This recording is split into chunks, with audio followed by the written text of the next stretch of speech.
Messieurs, bonsoir tout le monde.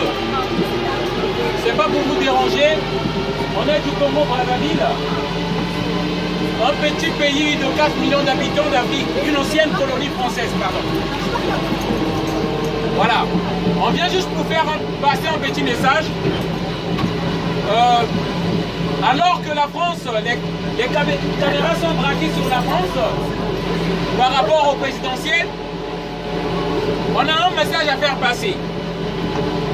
C'est que, parlons de l'immigration un peu. Nous sommes de l'Afrique.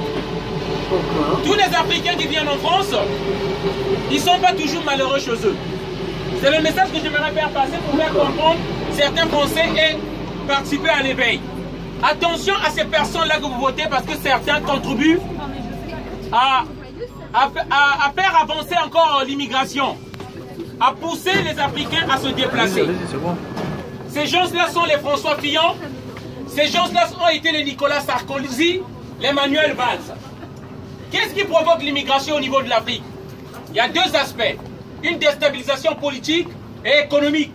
C'est pourquoi je passe toujours dans les métros pour réveiller les consciences. Aujourd'hui, en 97, comme je tiens toujours à le rappeler, Jacques Chirac va armer un criminel au Congo-Brazzaville, mon pays donc, au nom de Denis Sassou Nguesso. Ce même Denis Sassou Nguesso, en 1989, il est l'auteur, le responsable qui avait posé la bombe de UTA avec Kadhafi, la complicité de Kadhafi au Congo-Brazzaville où sont morts les Français. Mais au nom des intérêts français, on nous impose ces dictateurs-là, ces petits préfets de la France, afin qu'il y ait des échanges de mal-être, une relation incestueuse entre certains dirigeants français et ces dictateurs-là.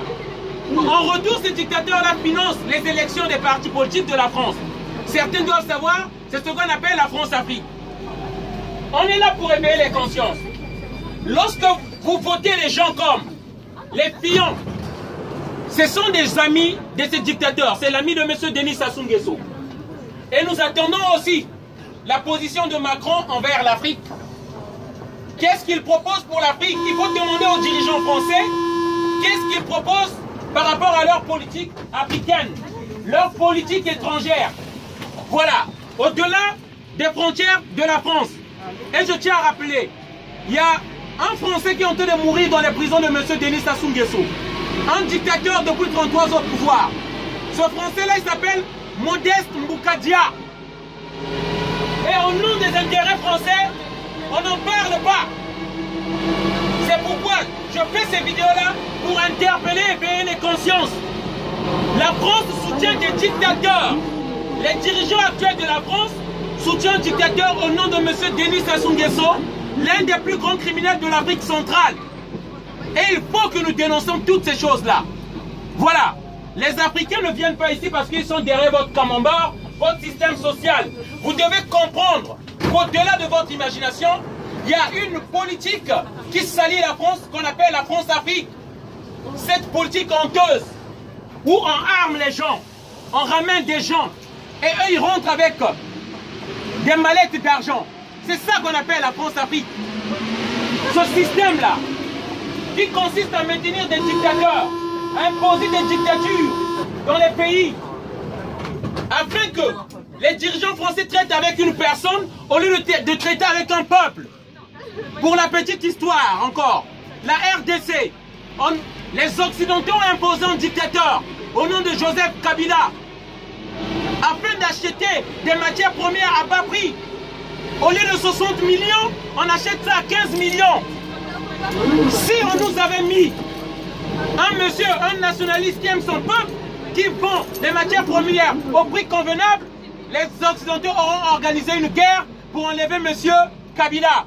C'est ce qui se passe chez nous. Nous avons eu un président. On nous donnait à peine 17% de notre pétrole brut. Ce monsieur-là, lorsqu'il avait revendiqué à faire remonter le prix du pétrole, Jacques Chirac, donc l'ex-président français, a organisé un coup d'État pour qu'on nous enlève ce monsieur-là. Et c'est comme ça qu'ils ont toujours procédé. Lorsque vous appauvrissez ces pays-là, qu'est-ce que font les fils de ce pays-là? À la fin, il cherche à venir sur des terres où il fait mieux vivre. Et c'est pourquoi nous sommes là aujourd'hui. Et nous appelons qu'on arrête ce système-là. Voilà, merci. C'est le message que je tenais à faire passer. Une bonne soirée à tous et désolé de vous avoir dérangé. Merci.